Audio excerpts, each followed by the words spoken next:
Babaji Entertainment.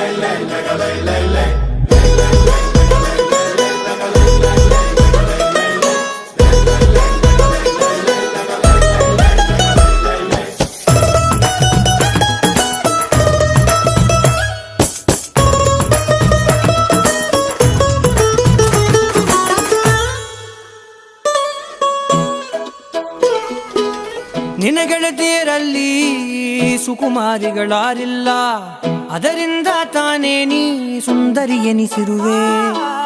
18ರ ಹರೆಯ ತಲುಪಿದರೆ ಸಾಕು, ನೀನೊಬ್ಬಳೇ ಅಲ್ಲ ಎಲ್ಲರೂ ಮುದ್ದಾಗಿರುತ್ತಾರೆ. ಕೆಂಪು ಚಂದನದ